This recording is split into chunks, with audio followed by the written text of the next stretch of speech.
Welcome to the Pixel Retentive Podcast, where we, a business owner and an artist, discuss the business of art and the art of business.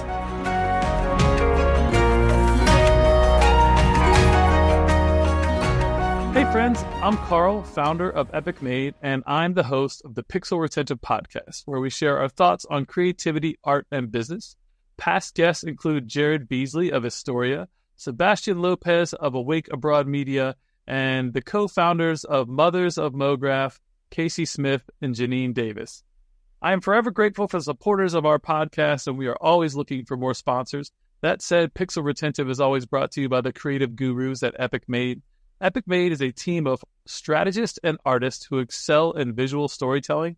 Our studio crafts unforgettable animation and illustration that not only captivates your audience, but also drives tangible business results. We specialize in engaging imaginative, pop culture savvy audiences with beloved clients like Nickelodeon, WWE, and Sci-Fi. Visit getepicmade.com and let's collaborate on your next creative campaign. All right. So with us today, we have Laura Nespoli. Laura has nearly 20 years of experience shaping brand, marketing, and product stories for global brands and nonprofits. As group strategy director at Article Group, she crafts strategic narratives for innovative companies. Through her consultancy, Meshin Movement, she blends strategy, social impact, and creativity to help people and organizations develop their purpose stories. All right, welcome. Thank you. I'm excited to be here.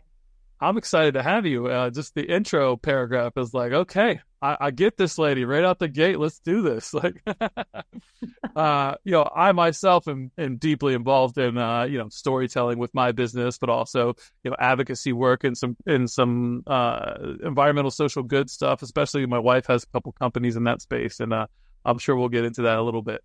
I'm excited. So before we jump into today's topic, I'd love for our audience to get a chance to know you a little bit better. So how long have you been in your industry, and what project are you most proud of so far? All right. So I've really, it's hard to define the exact industry I've been in, but marketing in general. And I've really worked across the sales marketing spectrum for 20 years now, Nice. for 20 years, with just all different facets of it. So from like a media side, media buying, sales strategy, research, insight development, and then, later in my career, really focusing in on creative strategy, marketing strategy. And the through line in all of this was I always loved creating decks. Like I remember, I loved creating a great presentation. And even when it was, consulting some of the world's largest media companies on their sales marketing, I loved creating a narrative out of research and information in that way. And what I love to do today, I love putting a great creative brief together and inspiring teams. So that storytelling component has really been consistent across all of my work. And I'm excited. I feel myself very fortunate that I get to do this. For now, I work with some of the world's largest technology companies, and I do, storytelling for them on the product side. But I also, in my social impact work, do a lot of local storytelling, and get to apply that skill and that passion to really important causes that matter so much to me. So. That's the through line. And my most proud project is kind of a build on that. A number of years ago in 2019, I was fortunate enough to do the strategy work that led to a regional rebrand for my hometown city, Rochester, New York. So, wow. Yeah, it was so cool. So, I think when you did my intro and you're like, wow, great intro. There's a lot to cover. I use storytelling in so many different ways.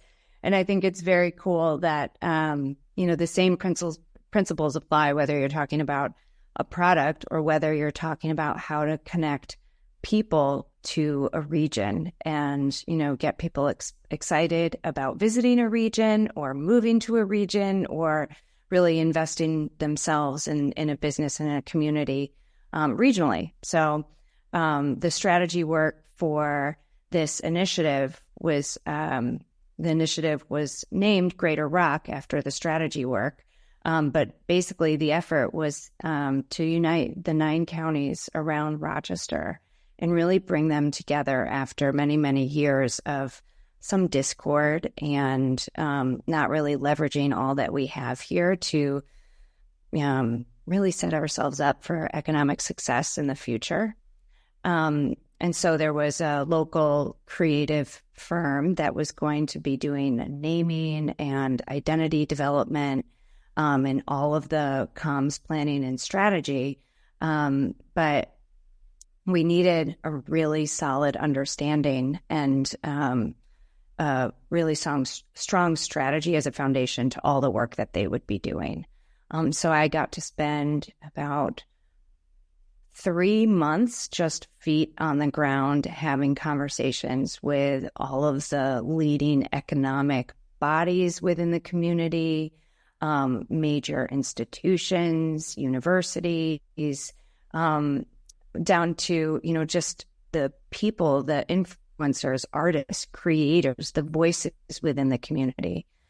It was just fascinating work to get into all sides of how, to see the community from so many different vantage points. And, having only been one set of eyes that saw my Rochester as, right. As I grew up. And then after coming back here, after years in Brooklyn and New York, I came back to Rochester as an adult and saw it through a different lens. But because this was to unite 9 different counties, that's where my love of uniting people through a shared purpose really came to light. There were so many different needs. There were so many different feelings and emotions that people had about Rochester.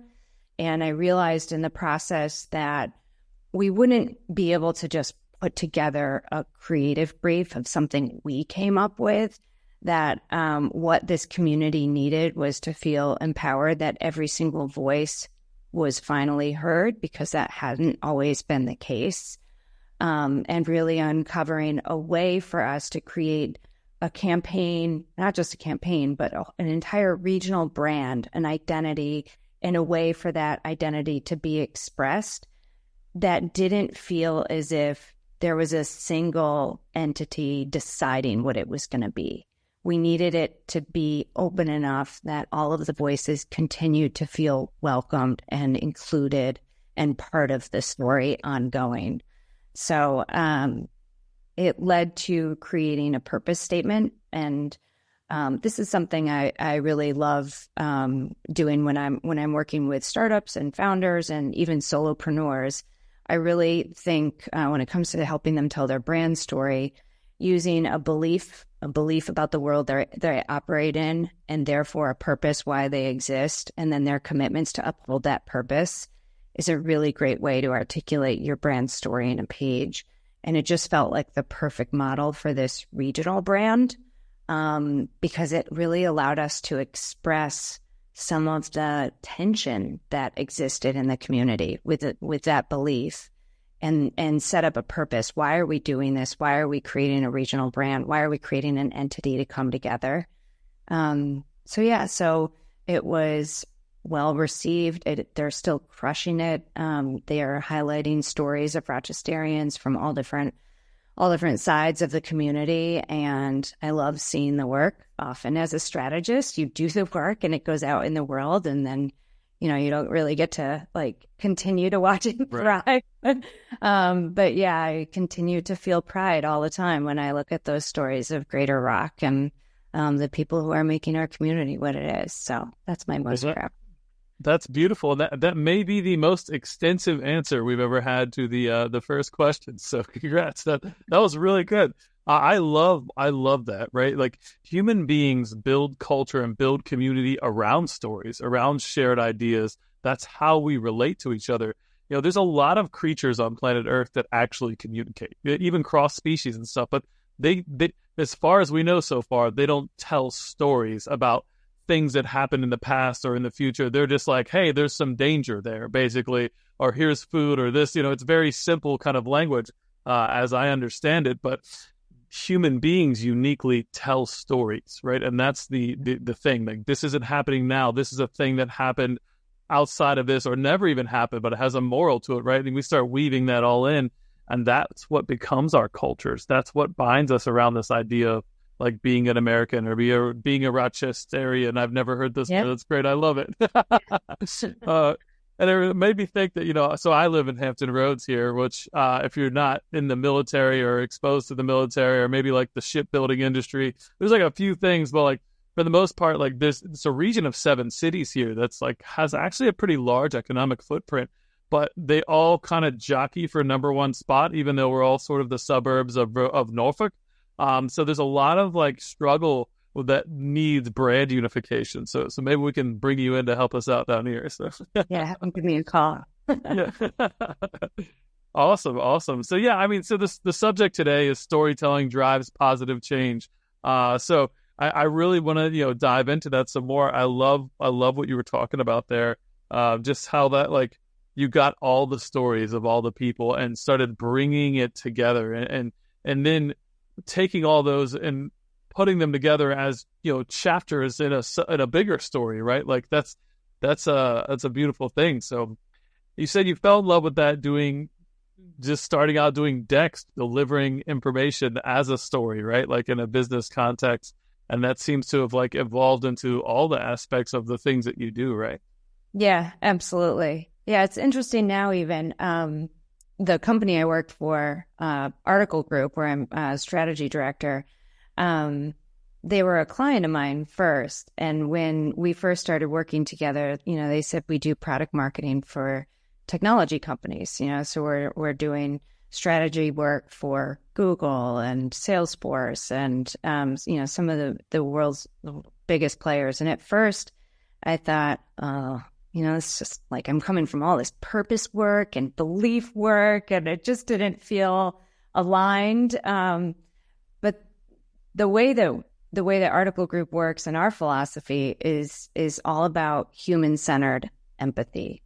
And I think that is fascinating in the context of technology. And yeah, so this idea of, driving positive change and storytelling work and the power of story to do that, whether it's a deck that's communicating research insights or whether it is something that's really inspiring, like a cause and, something with really profound purpose, like clear purpose, there is intention in everything that we're creating always. And you can use story to connect to whomever the audience is. Your audience might be technology buyers, and yet you still have to consider like what matters to them, what's going to move the needle. How do I create a starting point and start this, this piece strategically? And where is our creative team going to go where this technology buyer can see themselves in the problem right away or in the opportunity right away? And how do we create that emotional resonance through storytelling? So I think it's, I do a lot of different things with story. There's a huge range of how I, live my purpose. But what I judged on the surface at the start of working in technology, specifically in product marketing, I really have come to understand that at the end of the day, we're all people and we all actually could benefit greatly from understanding the principles of storytelling and bringing them to life in our work and in our everyday communication with each other as human beings, because it's just a way to find better connection. Without a doubt, it is the deepest human connection, right? Like you don't understand how much you have in common with somebody else until one of the two of you shares a story that resonates across the board. Like, oh man, I felt that because I had this experience, right? And then next thing you know, you don't feel like strangers anymore, right? You feel like, oh, we have something in common. Like we're at least part the same here in this little thing, right? And then, the more stories you tell, the more you realize like we're all very similar, right? Like our differences are much, much smaller than the world portrays them to be, especially in political seasons, right? Like, we won't go down that rabbit hole. No, we shouldn't. But yeah, it's like my wife does a lot of work in advocacy, right? And like, so they do a lot of stuff, just trying to make a difference and move the needle, which often involves moving a politician, right? So how do you get a group of people to come together that are the constituents of a politician and go, this is our story, this is how it relates to you, this is what happens if you don't change, and this is what happens if you do change, right? Like, and like kind of creating this narrative in the advocacy space that they found to be very effective. My wife actually trains in this sort of stuff too, so I'm deeply in it.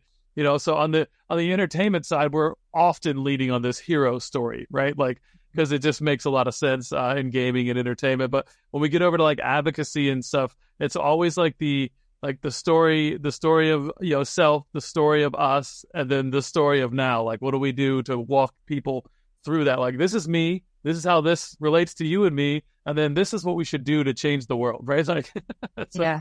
I'm sure you're familiar with these narratives. So, there's so many methodologies for this. Like, what are some of the things you find to be most effective? Are there certain like storytelling gurus that you guys lean in, or methodologies that you think are like better in certain scenarios, that kind of stuff? Yeah, well, it's funny you say, there certainly are so many different story structures to leverage, but I actually think the hero's story, the traditional arc, is the strongest. And so, and it just, I'll take you through the way that we talk about the work that we do at Article Group. We talk about stories and systems. And, even after, running my own company, Meshin Movement, I was working with a number of different agencies around the country and different clients directly. I never encountered another agency that focused so intently on a core narrative as a deliverable. We don't often think of that or hear that in the marketing world, like especially having worked at creative shops and media agencies and have done work with branding teams. The core narrative as a thing, as a deliverable itself, was the first time I encountered that was at Article Group. And that core narrative structure is like our go-to. And there's a reason it just follows that traditional hero's journey, but it starts with context. What's true about the world? How can we describe the world in a way in which we can both all agree? So even thinking about your wife's work, like the advocacy group, but also the audience who might not be aligned with the advocacy group. Where is that common point? Like, how can we describe the world in a way in which we can all agree? Your audience, especially. How would your audience see the world? And that's immediately what's going to make it resonate more for them. You start with their perspective. And because of this context, what's a pain point they're experiencing? Like, how does it become really tangible for them? And then because of that pain point, what's a consequence of that pain? Like, what's the outcome of that? So right away, all three of those things are linked. And we're starting to build that, a little bit of that tension as we move up the hill, the context, the customer pain, and then the consequence, which gives us that point at which we have something to solve. We have a clear problem to solve, and that's where a solution comes in, whatever we're proposing, whether it is a nonprofit organization services or whether it's product. And that's where kind of like the hero enters the story with the big solution. And to give that hero its due, we talk about whether it's a value proposition or a purpose statement. Here's why they exist, what they're here to achieve. And then underneath that, product pillars or commitments. Again, this is like, I'm kind of talking at both ends of the range, whether it's product specific or whether it's really inspirational cause. You get into the details and how do we break that solution down? And those pillars are backed up by benefits. What does it lead to? And those benefits tie back to the consequences. And then underneath the benefits, what are the features or the specifics? What are the proof points? And those tie back to the pain points. So everything is intricately connected. And then, once you hit that solution, there's the following action. Here's how it comes to life. Here's how you might see it. Here are those proof points, and then a closing. But the majority of the story is about the connection and the empathy part. What's their world? How are they living? How do they see it? What are they experiencing as the starting point? So that's kind of that is my core narrative method, and it's something I've gained and solidified, through my work with Article Group. I talk a lot about how to craft go-to-market stories. And there is a method that I use to get to that core narrative structure, and a method I use in developing strategic pathways, strategic ways in to inspire creative teams. And so, another segue off that core narrative, when you're doing the discovery work to get you there, you think about context, which we kind of talked about, context or the category, like what's happening. That could also be cultural trends. So there's 4 C's. So the first one is context or category. The second C is competitive set. What is the competitive set doing? Where are their gaps? Where's the white space? The third is the customer, their drivers, motivators, challenges, the biggest barriers to getting them over the hurdle. And the last one is the company, whether it's a product or a purpose or whatever it is your story is offering. So those 4 C's are really critical to get the information in your core narrative structure properly. And those 4 C's are also really great, a great way to set up a strategic centering point in any work that I'm building a brief for. Amazing. Does that make sense? Yeah, totally. So you're saying you guys on the list of hey, this is the scope of work. This thing right here, we're going to give you your core narrative, and that's an actual deliverable, and it's broken down into all the things you just said, written out extensively before you even start making creative or doing, creating ads or doing all. Okay, yeah. That's actually pretty cool. I like that a lot. It's almost like a business plan, right? But dialed into this is the plan for this whole thing, right? This threads through this entire campaign, the hierarchy, everything pivots off of this piece. That's very, I like that a lot, actually. Think of how many times, as a creative shop, how many times there's other partners in the mix. There's social teams, there's everyone's doing their own piece of it. And if you're doing production, you're doing motion and animation. But there's people doing, their social, there's people doing display, and there's people doing owned media. And then there's even, internal teams or product marketing teams that, sellers and, the cross-functional inside the team. If everyone was operating off of that core narrative, and we have this map that we call the subway map, where the core narrative is the centering point, and the lines, the pathways that come off the core narrative are marketing, their product, their sales enablement, their content. And if everything was leveraging that core story, you can pull from all parts of it, but because it's all intricately connected and makes sense, if everyone's pulling from that core story, you're actually telling a unified story out in the world, despite the, disparate touch points and, a highly integrated marketing system. I love that. The more you're talking about, it's not like a business plan. It's more like a brand story, but for a campaign, right? Like a brand book, but sub that in more, where it's we're saying this in all the different ways that we can. Every media piece of interaction, like you're saying, needs to be reinforcing we're doing XYZ because of XYZ, right? I obviously broke it down a little more than that, but that's pretty good. That's really impactful. And like you said, especially the bigger companies, like you're talking about, working with big tech companies, stuff like that. There's it's, we've been working in that space now for a couple of years. We've done some work with some partners and some pretty large brands ourselves. And it's amazing to me, how compartmentalized some of these companies are, where it feels I'm dealing with a different department, still in marketing, but a different group. And like, it's an entirely different group than the other group over here. And they don't even really interact much. Like, and it's like almost separate companies. All of it's so compartmentalized. It's fascinating. And I didn't really understand that because I came up in the micro small business mom and pop world. Like, I never worked for anybody. I started my studio in college, getting people to pay me to do my design work. So like, I would find like, hey, my buddy's opening a restaurant. Like, my teacher's like, you need to make a website. I was like, hey, I can do this. And I, make like, sold a website for like $500. It was like custom illustrated, but like, it was ridiculous. Right. But yeah, tying that all in is,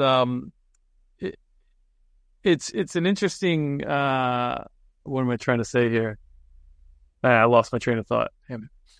That happens. Anyways, yeah, no, I like it. I like it a lot. It's growing from small business to large business. I didn't understand that. It was like, well, I was used to it for like the longest time, like dealing with just this one or two people make all the decisions. Maybe somebody's in charge of marketing and the CEO doesn't want to talk about it, right? But like, when you have like 5, 10, 15 different groups within the marketing department, yeah, everything can get disjointed pretty quickly. So that it's really, that's an important asset. I like that a lot. That's what's so interesting about it. Like, you're right, the silos and departments and, the biggest enterprise companies, the way that they operate and in, these, compartmentalized groups, it's key for a core narrative in that sense. But, at the opposite end of the spectrum, for a founder who's just starting out, launching their company, they have to get their product to market. And they have, everyone within their team basically doing something that is about bringing the product to market, whether it's, a sales leader or marketing, or if you don't even have marketing yet, like the core narrative in that sense is also invaluable. Oh, sure. Because of all of the, kind of chaos it takes to get a product to market, having a centering point where it kind of creates those stacked hands from the onset. So there isn't, the friction that can happen with when you come to say, well, that's what you guys have been saying. Like, well, what have we been saying to talent? How are we talking to the people we're bringing in? And then what are they saying to the people they're interacting with in customer service? And so, yeah, it's equally beneficial no matter where you sit on the size spectrum. Totally agree. I think the unifying thing at the end is like, we always talk about as marketers and creatives, that we want to have, authentic narratives, things that feel real and like, like huge deviation from like maybe 30, 40 years ago where everything was like hype sales and like gimmicky. You listen to some of this stuff and it's like, why did that ever drive the needle? That makes me not want to buy these things, right? But like, culture's different now too. So, but yeah, you can't have, we stand for this thing, and then over here you're doing something in total juxtaposition to that is not like, it just ruins the whole message. Doesn't matter how big or small the company is for that, and that kind of aspect. So that point exactly is kind of what had me start Meshin Movement. When I started Meshin Movement in 2018, I've had a rough relationship with marketing. I think I've had like I've really struggled with, I never was someone who had really any goals. I kind of living my life up until 2018. I just kind of went through what I thought I should be doing. And there's a whole transformation story I have, on the side of this conversation, tangential to this. But, I wound up where I was in sales and marketing. And I got to a point where I just felt like there isn't enough meaning in what I'm doing. And, at the time I was a great creative firm. I loved the people I worked with. I loved strategy work and I loved what I was doing, but it still felt to me like I was missing something that really mattered. And what could I be doing? I felt like I could be bringing more meaning into the world. So I started Meshin Movement around an idea that was completely separate from marketing, but I had this vision of a meal experience that would tell a narrative. So, every part of the experience, every custom and every course around the table wove meaning together to tell a story. And every meal experience would pay it forward to an organization in need. So diners would come in and they would pay for this really special contemplative connecting experience. And there would be a nonprofit that would benefit. They would hear about the cause and they would then feel more connected to that cause within their community. And it was just, connection upon connection. So that's, and I started Meshin Movement to kind of just explore this idea with a business partner at the time, and to kind of pay the bills while we explored this contemplative, connecting narrative meal experience. I just started doing brand purpose work. And that got me to a place where I was doing everything I've been talking about with articulating a core story in a page, basically the belief, purpose, and those commitments. It felt to me like helping founders tell their story felt like it had more meaning to it. And I made a pledge to donate to the world's most effective charities, so that even when I'm making money from the man, I'm still giving back and, continuing on with my purpose. I love that. The reason I a few years ago, I was like, I will never work for an agency ever again. I think I was telling my friends at Article Group, because they were a client of mine, I was like, I would never work full-time for an agency again. And then a few months later, I called them and I was like, can I have a full-time job? And the reason I actually love what I do in product marketing and technology, we're talking to B2B tech buyers and they need this stuff. They're really struggling to understand, they have pressure on them to find the solutions that they need within their organization. And it's helping them solve problems. And it feels very authentic and real. They hate marketing jargon. So how can we connect with them and with meaning and relevance and not bullshit them and not have it feel, like we're selling them a bag of chips. So you mean you can't just slap? We got AI on it, and we do environmental, social stuff. We got a diversity director. Yeah, we're working on we're going deep. We're deep in rabbit holes now on how to authentically tell your AI story, because I think people are really struggling with that. That's another topic we could go deep on. But to the point of just marketing and authenticity, it's a really wide range that I get to work on in all the things that I do. But, from the meal experience and narrative all the way up to product marketing in my day-to-day 9 to 5, I feel like I can only be authentic in who I am. And so I really appreciate that I have work that requires a level of realness and just genuine, facts and information. People do their best work across the board when they find themselves and they're being authentic and being real. And this stuff pours out of you because it's meaningful to you.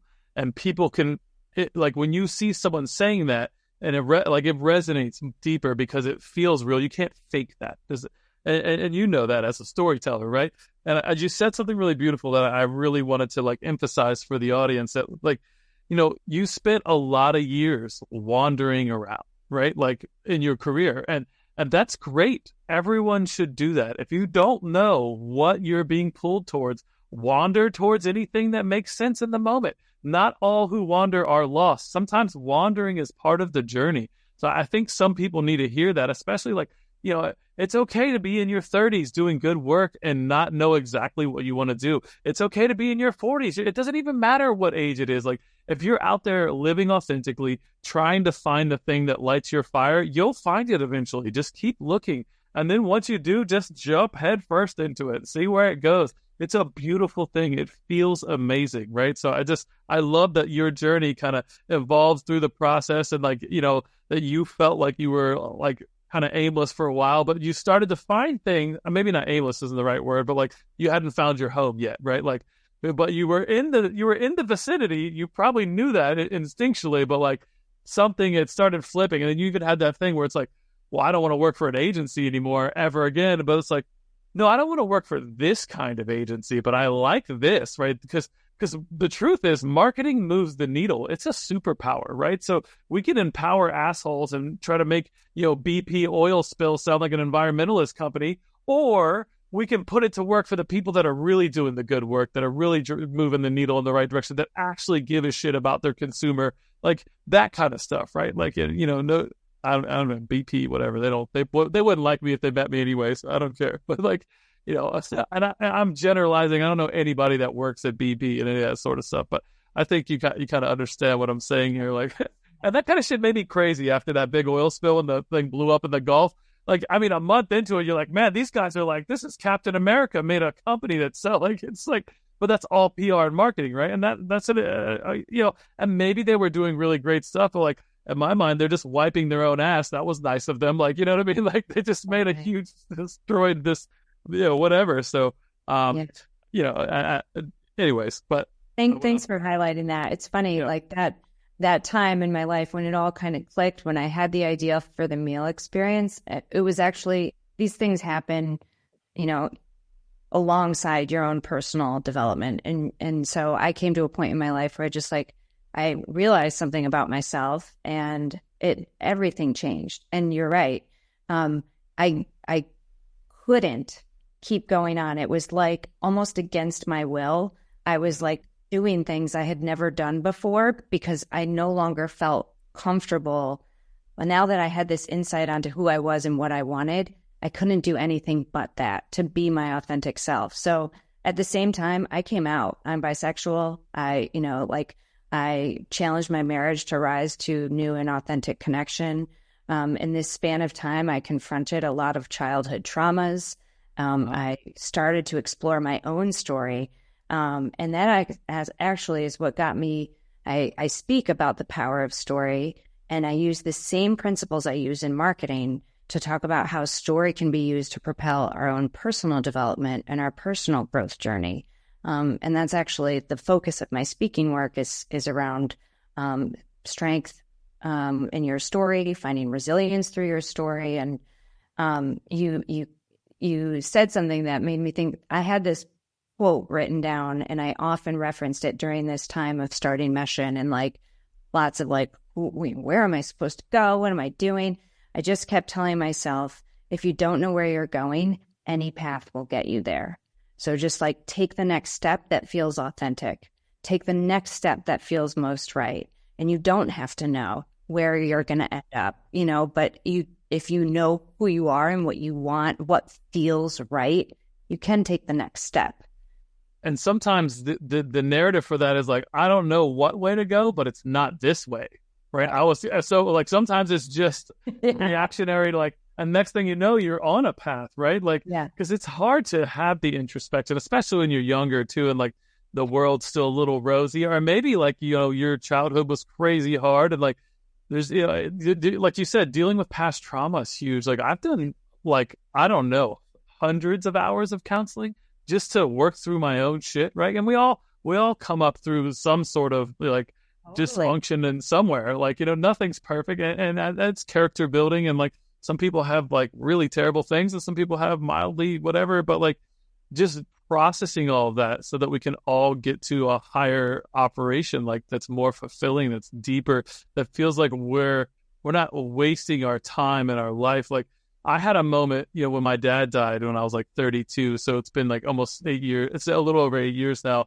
But it's like, it was weird because I like hit the brakes. Like I started my company when I was 19. I started my first company. I started this company when I was 21. I'm about to be 40. And I really like had a whole transformative, like, I'm not like my business felt like a job. And like, I never wanted to work a job because it just felt like I was trading my life for dollars. I was going to wake up on my deathbed one day like, well, I paid my bills. Like that is not fulfilling for me. That wasn't a life worth living. And the way that I was wired in my brain, I had to start processing all of that. And then so I realized when my dad passed away, like I'd lost my like spiritual connection to the magic of the universe through my jadedness about religions, right? Like, so I kind of like got back into that, and that like reignited my creativity. And then I had all these like profound, wild experiences, like subconsciously and dreaming, and even while I'm awake with like my father as he was gone. And it reignited all this crazy stuff I'm doing with my art, which reignited my passion for art advocacy. And then so I joined the board with the Graphic Artist Guild. So now I help like move all these move narratives and try to make things better for the creative community at large, especially within the business aspects. And that all reinfused my business. And now, so everything just like I get out of bed, it's like I have way too much shit to do every day, but I don't want to put any of it down because I love all of it, right? And like that's an exciting feeling, and that just comes out of me every day. Like I'm probably one of the most excitable people anyone will meet, but it's like I sort of handcrafted my life by removing the things that didn't feel good and just taking a pause and looking back inward every once in a while, you know. And like I had like a mild midlife crisis this year of just like, where am I? Where are the things going? Like, okay, I just need to step back and take a deep breath and go, is this all exactly what because I was feeling overwhelmed, but I didn't have a very clear picture exactly like you were talking about earlier. I'm headed this way. And when I looked through everything and the whole support system I have and like what me and my wife are building, and it just all like, I was like, no, this is it. Like, this is the thing I want to be doing and everything. And then I just sort of settled back into it. And then everything started skyrocketing this year, which has just been an amazing journey. But no. Wow. Congratulations, first of all. And also thank you for sharing that with me. And it's crazy how much synergy I feel with what you just said about, you know, losing your spiritual connection to the universe and then coming back. And, you know, I feel like I changed my life without changing my life. Like my whole life changed, but I still am in the same loving, committed marriage. You know, I've got the same kids. We're in the same house, but my whole life changed. And I think, you know, it was something you said, like your ideas and what you're working on, and you've got all this creative energy. I definitely connect with that feeling. And, you know, this Meshin Meals thing that got me started, is it like a thing? Not really. I mean, I create these narrative experiences. I host them in my house. I've done a number of them, and I keep talking about it. And the more I keep talking about it or share about it, I have a meeting with an organization in a few days. They saw my last meal experience post, and they're like, we want to do this for clients. And then there's like this other totally separate project I've got, you know, working on this marketing movement. How can we use our influence in marketing to, you know, serve the greater good with the stories we tell? Hey. And I've been talking about that one for like 3 years now, and it's taken different twists and turns. I've gotten some pretty harsh feedback on it, and I've made adjustments, and I just keep talking about it. And I have kind of given myself the grace not to have an end state or date in mind with any of these things. All I know is there's a kernel and something real and true about what matters within them, and I keep talking about them and push them along a little by little, all at once. Some people are like, man, you're busy, you're doing a lot, because I'm posting about this speaking work and the meals and like occasionally marketing movement, and I have a full-time job. But I'm also like completely committed at home. I walk home and I'm a regular person when I'm like cooking dinner and doing bedtime and you know, it's just, I'm not doing them all at once every single day. I'm just letting the flow kind of carry me. Sometimes they dial down, sometimes they move to the back burner, but they keep me inspired and they keep me fueled, and certain windows open up, and, you know, the reason to mention one in a conversation will come up, and then all of a sudden I've taken another step or two forward on something. So I think that idea, like you know, you might have these visions and these goals, and I've finally let myself say, you know, I know what I want to achieve in my life, and it doesn't have to happen all at once. And they continue to fuel me and give meaning to my everyday work. And, you know, that's enough for me. Yeah. I mean, because the truth be told, right? Like, and my wife really set this in perspective for me. You know, I came out the gate like blazing hungry, knew I wanted to be an entrepreneur, knew how working a job. I quit my last job when I was 22, and it was really the only job I had. I had a couple like little bullshit things, but like that was the only like career type of job. And, I got into my 30s and like mid 30s. So a couple years ago, COVID happened. Like, it was crazy. We've been through all these crazy things trying to run this business. And I was just like mad that like, like I didn't make it to Forbes by the time I was 30 and like all these like arbitrary bullshit goals. And she's like, you might get hit by a fucking bus tomorrow. Like, so like, why aren't you loving the journey?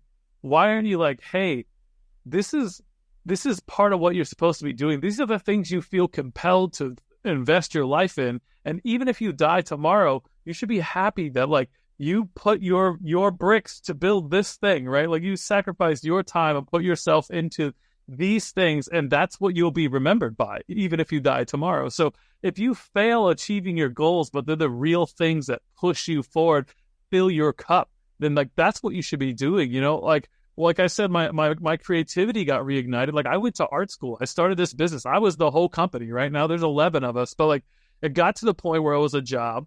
And then it got to the point where like the creative part of it, it wasn't working for me. I didn't realize I wasn't like a high level production artist. Right. And like, God bless my creative director, Ross. Like he pulled me aside one day and he's like, dude, you got to get off the creative team. Like, he's like, if you want us to make money, you got to get out of the way, because that wasn't my skill set I was bringing towards the business. So I was inhibiting the business growth because I was too artsy fartsy, and you can't hold the boss accountable to timelines or deadlines. And I'm over investing too much time in these projects and not really. So all of that sort of happened, and that was the best move for the business. But then creativity was out of my life, and I'm an artist, right? Like that's how I identify, right? Like, so fast forward to when my dad dies a few years later.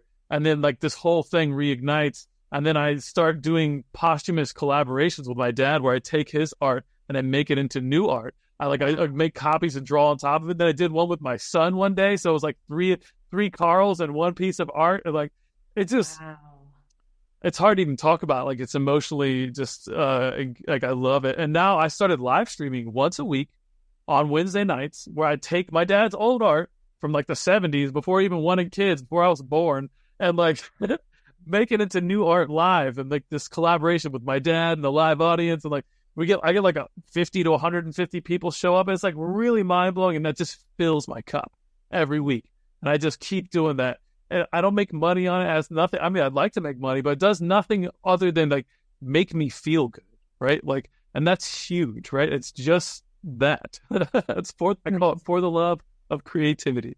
So, yeah. And it's just, I don't know. So introspection and finding what fills your cup and keeps you moving, keeps you excited. Doesn't need to make money, doesn't need to align perfectly with your career. Just needs to be you. Really feel good and be you, right? So, yeah. And I think for anyone, for your listeners in the marketing community, in the creative world, that's amazing and just so powerful. The idea that you can use this skill set in marketing, and I think we're so lucky.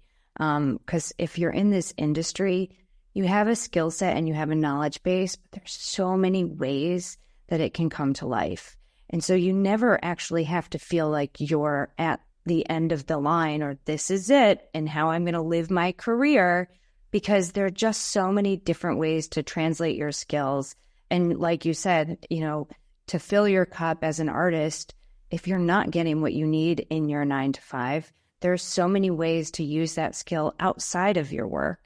And that was advice I gave to a member of my team recently. She's young, she's in her 20s. She was like, how do I make sure I'm doing things that really matter to me?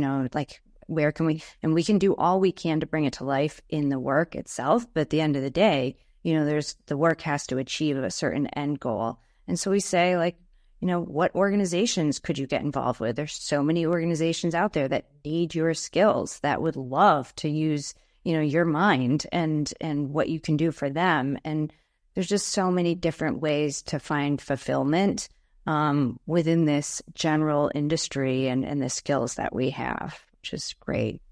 Yeah. I mean, look, there's so many organizations, especially if you're like, hey, I just need to connect with people and feel inspired and have conversations like this with people that understand me. I mean, there's meetups, there's groups like, the Graphic Artists Guild, Badassery. Like, there's a lot of places where people aggregate because they believe the same things, right? Especially within sub niches of different industries. And like, you'll make some of your most impactful relationships there that will fill your cup and also open opportunities for you because people want to do business with people they like and they resonate with, and they know you've got the same, ethos and pathos about how you think and act, right? So, I totally recommend that. So, yeah, well, this has been super fun. We are coming up on time here, so I do like to ask one last question here for you. So, is there anyone or anything in your career that you would like to shout out to the audience? Maybe a mentor or a valuable resource or a favorite client? Yeah, so I was prepared and had an answer, and I can't believe how perfect it puts a final point on such an amazing conversation. And thank you so much for this. It's been really, connecting and really nice to chat with you. But The Artist's Way by Julia Cameron. And your words, like you lost your spiritual connection to the universe, that like word for word describes where I was when I went through this transformation and had to confront, my childhood trauma. And I just was totally broken down. And it was like a reset moment for me. I got, a full emotional breakdown, but I needed to, figure out what I wanted to do with my company, what I wanted to do with my career, what mattered to me. And nothing was as helpful as the exercises in this Artist's Way, what Julia Cameron's created. And the practice of morning pages is a big part of that, but just waking up with a blank page and needing to journal. And oftentimes it's like, I don't know what to write. And then all of a sudden it starts opening up and it reveals a lot of things that you're not even sure you are thinking consciously. And it kind of helped me find my way back to myself, which helped me get my company back on track and led me to where I am today. So I highly recommend that book for anybody. I love it. I'm going to read it. And, the beauty in having a complete breakdown and falling apart is that you get to intentionally rebuild yourself. Yeah, I love that. Great gift. Yeah, even though it's hard. I had that moment when my dad passed where I was useless for weeks. Traumatic events can do that sort of thing. So absolutely. Anyhow, they build the character in us, though, for sure. Yeah, so. That's where the strength in our story comes from. Yep, absolutely. So a huge shout out again to Danielle of Badassery, who connected me with Laura. Thank you so much, Danielle. And all right, so we've been talking to Laura Nespoli, who is the Group Strategy Director at Article Group and owner of Meshin Movement. You can check out their website at meshinmovement.com. That's meshinmovement.com. But if listeners want to follow up with you directly, where should they go? They can find me on LinkedIn or my website, Meshin Movement, if you send contact info there, or Laura at meshinmovement.com. All right. Well, thanks so much, Laura, for being on the show, and we'll see you next time, friends. Thanks, Carl. Thanks all. Bye. We really hope you enjoyed the show. Please like and subscribe to join us on our next journey through the world of art and business on the Pixel Retentive Podcast.